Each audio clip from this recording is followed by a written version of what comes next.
Tidak ada nahkoda yang lahir dari lautan yang tenang.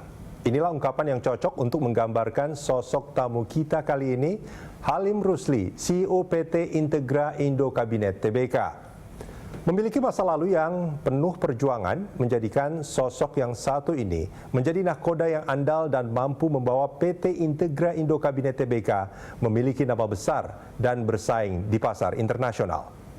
Bagaimana kiat Halim Rusli mengibarkan Integra? Bersama saya Rudian Danu, inilah CEO Talk. Beroperasi sejak tahun 1989, performa PT Integra Indo Kabinet kian mengkilap. Kuncinya, perusahaan yang bermarkas di Sidoarjo, Jawa Timur ini selalu berinovasi dan jeli membaca pasar.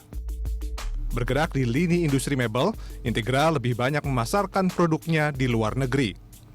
Semester pertama tahun 2020 tercatat 85% dari total pendapatan Integra berasal dari hasil ekspor, sisanya berasal dari pasar domestik. Amerika Serikat adalah sasaran utama produk mebel Integra. Selebihnya negara-negara di Eropa dan Asia Pasifik.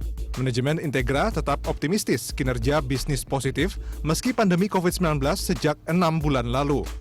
Akhir tahun ini Integra mematok penjualan bersih sebesar 2,6 triliun rupiah. Angka ini naik dari target awal sebesar 2,5 triliun rupiah. Target ini direvisi karena sales order hingga bulan Agustus 2020 yang diterima sudah mencapai 2,45 triliun rupiah.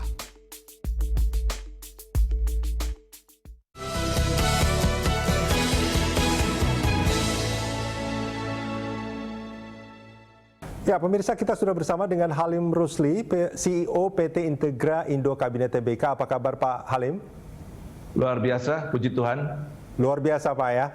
Ini kalau bicara di situasi seperti pandemi, ini kan banyak sebetulnya bisnis-bisnis yang terdampak negatif Pak. Tapi kalau saya baca-baca, ini Integra bahkan targetnya terus tumbuh. Betul Pak? Betul sekali. Jadi memang ini tidak luput karena saya yakin bahwa ini semua hanya karena kemurahan Tuhan dan anugerahnya saja, bahwa kita di era pandemi COVID-19 ini malah kita bertumbuh.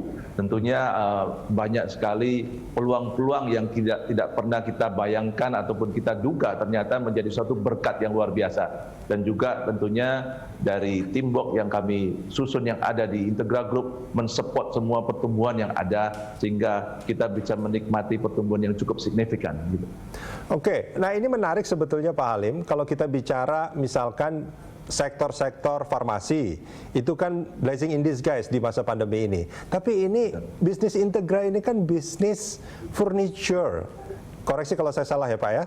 Betul sekali. Apakah ini juga karena blessing in disguise atau sebetulnya ada strategi-strategi yang dilakukan oleh PT Integra? Ya, memang waktu COVID-19 itu terjadi, kami pun juga merasa khawatir dan cemas sekali bagaimana kondisi pasar yang akan terdampak karena perubahan daripada pola hidup yang sangat menguncangkan ini. Tapi sejalan dengan kami lewatin itu ternyata membawa satu pola hidup yang berubah ini mengedrive ke suatu kebanyakan kalau kita lihat kan kebanyakan orang-orang kan work from home ya Pak dengan adanya pandemik ini. Di situ pola hidup baru work from home ini banyak sekali menciptakan suatu peluang-peluang baru buat kita seperti mereka punya uang, kebetulan membetulkan atau merenovasi rumahnya, kebutuhan-kebutuhan yang selama ini mungkin karena kesibukan tidak tertangani, mereka mulailah mengambil waktu untuk berbenah. Di situ ada suatu kebutuhan yang cukup besar untuk pembelian melalui online bisnis Pak. Jadi mereka nggak perlu harus ke toko-toko, mereka cukup dengan online bisa melakukan satu pembelian-pembelian.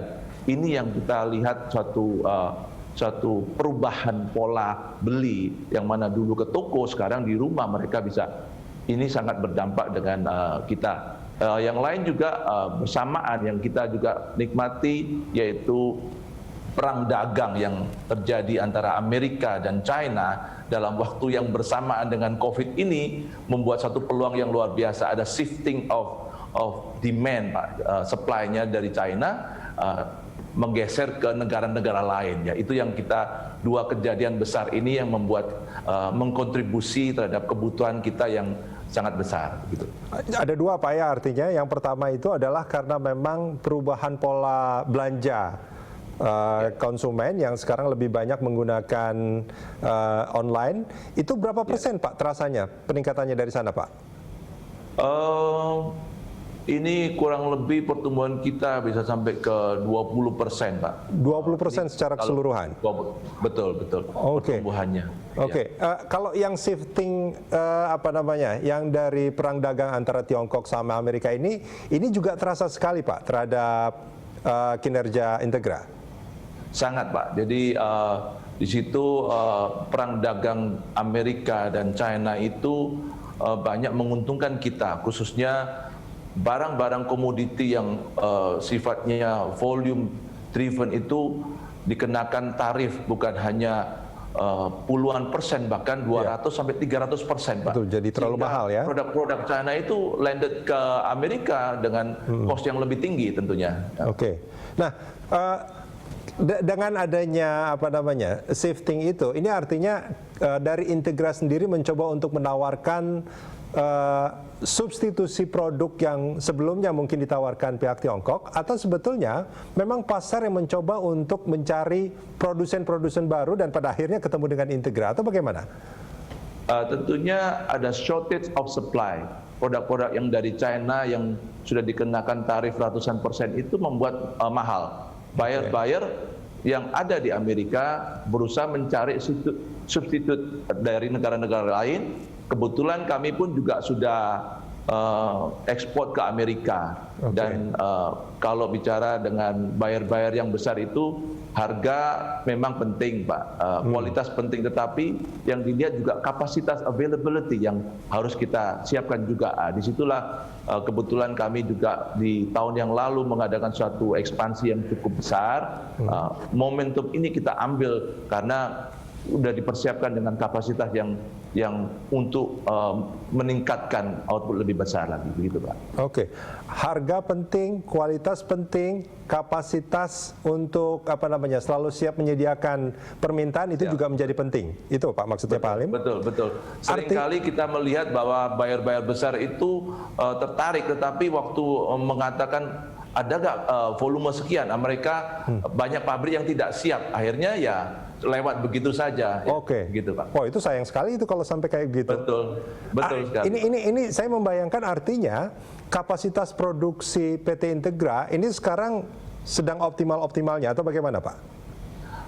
Menuju, tapi kami pun juga berusaha untuk cukup fleksibel dalam mengantisipasi ini, di mana saat ini memang kita optimiskan kapasitas install yang ada. Tetapi kami juga melihat kalau ini tidak cukup, kami juga terus menambah sarana maupun machinery yang dibutuhkan ya untuk mengambil kesempatan peluang ini. Karena kami yakin semakin banyak produk yang kami bisa kirim ke luar negeri, berarti secara nggak langsung promosi produk-produk kita akan lebih luas lagi untuk pasar Amerika. Gitu. Oke, Pak Halim, ini menarik kalau dari tadi kita bicara soal ekspor. Memang fokus utama dari Integra itu memang untuk pasar ekspor, Pak ya? Ya Pak, mayoritas kita memang ke ekspor. Domestik juga ada, lebih banyak ke project untuk volume yang agak besar ya, untuk project-project. Tapi arahnya tetap ke ekspor lebih banyak. Oke, ini pasarnya tadi disebutkan ada Amerika. Apakah memang ini jadi fokus utama target ekspornya, atau sebetulnya ada target pasar-pasar internasional lain yang sebetulnya juga dituju? Betul, kami sih mengikuti tren kebutuhan pasar dunia. Tetapi kalau dilihat daripada demand yang cukup besar dari pasar Amerika ini, tentunya proporsi ke Amerika ini lebih besar, Pak. Sedangkan di Eropa tetap juga ada, tetapi dengan porsi yang lebih kecil. Oke, baik. Pak Halim, kita jeda sebentar Pak, kita akan lanjutkan ini di segmen berikut. Baik. Pemirsa, CEO Talk masih akan kembali usai jeda.